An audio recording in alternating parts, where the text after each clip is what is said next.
Hello friends, welcome to ज्ञान कोश YouTube channel. आज है 22 सितंबर और 22 सितंबर से जितने भी करंट अफेयर्स बनेंगी वो हम आज की वीडियो में चर्चा करेंगे। इसका पीडीएफ आपको ज्ञान कोश यूट्यूब चैनल के डिस्क्रिप्शन में मिल जाएगा या ज्ञान कोश नाम से ही टेलीग्राम चैनल है और ज्ञान कोश नाम से ही फेसबुक पेज भी है। मैं यहाँ भी ये करंट अफेयर के नोट्स के अलावा और भी नोट्स सेंड करता हूँ, आप लोग ये दोनों ग्रुप भी ज्वाइन कर लीजिएगा। तो चलिए शुरू करते हैं आज के कुछ महत्वपूर्ण करंट अफेयर्स। सबसे पहला प्रश्न, मानव पूंजी सूचकांक 2020 जारी किया गया है। तो मानव पूंजी सूचकांक 2020 किसके द्वारा जारी किया गया है? तो ये विश्व बैंक ने डेवलपमेंट प्रैक्टिस ग्रुप के साथ मिलकर के ये सूचकांक जारी किया है। इसमें 174 देशों का मूल्यांकन किया गया और 174 देशों में भारत का स्थान 116वां रहा। उसके बाद बात करें अगर हम, तो पहले स्थान पर कौन रहा? तो पहले स्थान पर रहा सिंगापुर, दूसरे स्थान पर चीन और हांगकांग दोनों को संयुक्त रूप से एक साथ दूसरे स्थान पर रखा गया है। तीसरे स्थान की अगर हम बात करें तो जापान तीसरे स्थान पर रहा है। तो ध्यान रखिएगा कि विश्व बैंक ने डेवलपमेंट प्रैक्टिस ग्रुप के साथ मिलकर के मानव पूंजी सूचकांक 2020 जारी किया गया है। तो ये थी इस पहले प्रश्न से जानकारी। अब हम बढ़ते हैं अगले प्रश्न की ओर। भारत के 8 सागरीय तटों को ब्लू फ्लैग अंतरराष्ट्रीय इको लेबल दिए जाने की सिफारिश की गई है। तो ये सिफारिश की घोषणा किसने की है?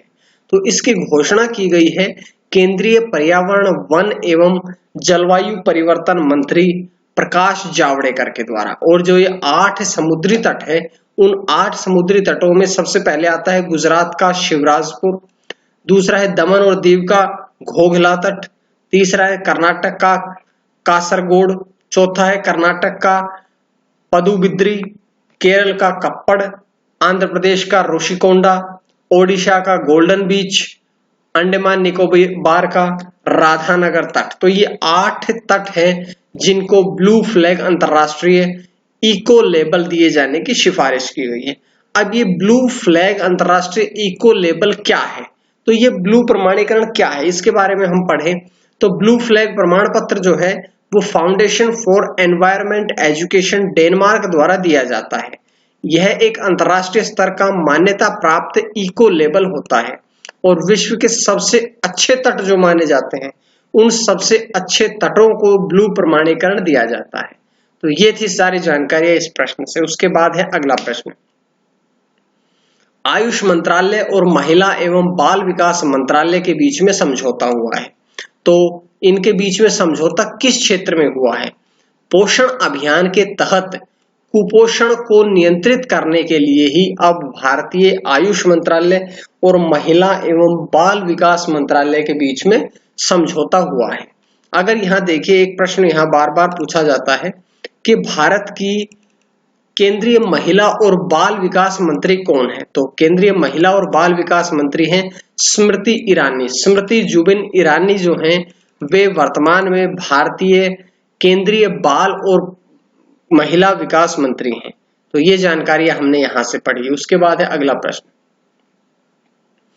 फिच सॉल्यूशंस ने भारत की जीडीपी का अनुमान लगाया। पिछले कई दिनों में जितने भी जीडीपी को लेकर के अनुमान लगाए गए हैं वो मैं सारे एक करके आप लोगों के सामने लेके आ रहा हूं। इस वर्ष भारत की जो जीडीपी दर रही वो -23% रही है, यानी कि 23% नेगेटिव नकारात्मक रही है।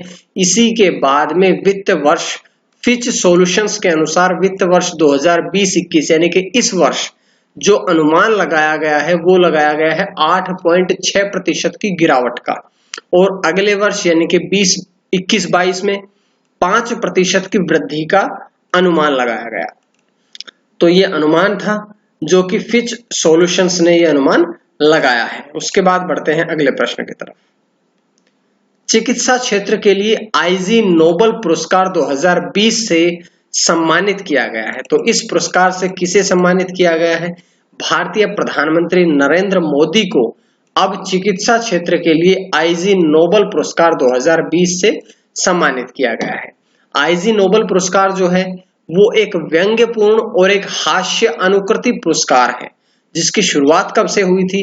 तो इसकी शुरुआत 1991 से हुई थी। प्रतिवर्ष दिया जाता है और ये एक पत्रिका है जिसका नाम है इम्प्रोबेबल रिसर्च। ये इम्प्रोबेबल रिसर्च पत्रिका के द्वारा ये प्रतिवर्ष दिया जाता है। तो ये थी इस प्रश्न से जानकारी। अब हम बढ़ते हैं अगले प्रश्न की तरफ। मंडुआडीह रेलवे स्टेशन का नाम बदला गया है। तो मंडुआडीह रेलवे स्टेशन का नाम बदल करके क्या रखा गया है? तो इसका नाम रखा गया है बनारस रेलवे स्टेशन।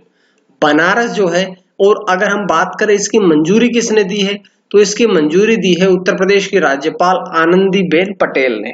यह रेलवे स्टेशन मुख्य रूप से पूर्वोत्तर रेलवे द्वारा संचालित किया जाता है। पूर्वोत्तर यानी कि पूर्व और उत्तर दोनों मंडलों के द्वारा ये बनारस रेलवे स्टेशन संचालित होता है। उसके बाद है अगला प्रश्न, स्वच्छता पखवाड़े की शुरुआत की गई है। तो स्वच्छता पखवाड़े की शुरुआत किसके द्वारा की गई है?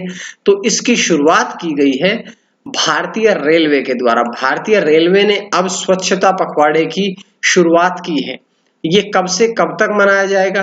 तो ये मनाया जाएगा 16 सितंबर से 30 सितंबर तक। 16 सितंबर से 30 सितंबर तक रेलवे स्वच्छता पखवाड़े का आयोजन किया जाएगा।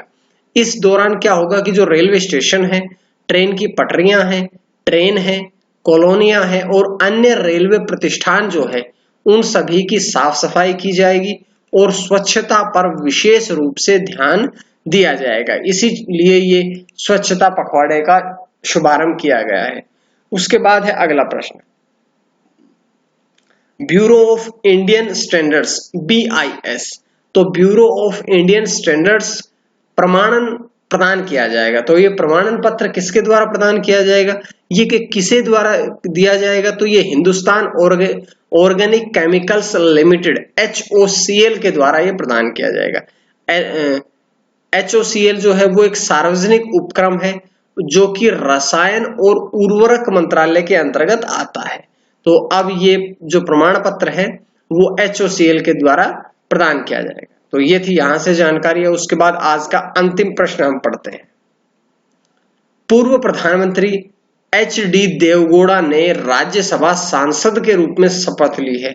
जो HD देवगौड़ा है वे पहले प्रधानमंत्री भी रह चुके हैं और इससे पहले वे मुख्यमंत्री भी रह चुके हैं। तो आइए उनके बारे में बात करते हैं। कर्नाटक से राज्यसभा के लिए अब HD देवगौड़ा को सांसद चुना गया है। उन्होंने 1 जून 1996 से 21 अप्रैल 1997 तक भारत के प्रधानमंत्री के रूप में कार्य किया था। और वे भारत के कौन से प्रधानमंत्री बने थे? तो वे भारत के 11वें प्रधानमंत्री बने थे। उन्होंने 1994 से 1996 तक कर्नाटक के मुख्यमंत्री के रूप में भी कार्य किया है। तो ये थी आज की कुछ महत्वपूर्ण करंट अफेयर्स।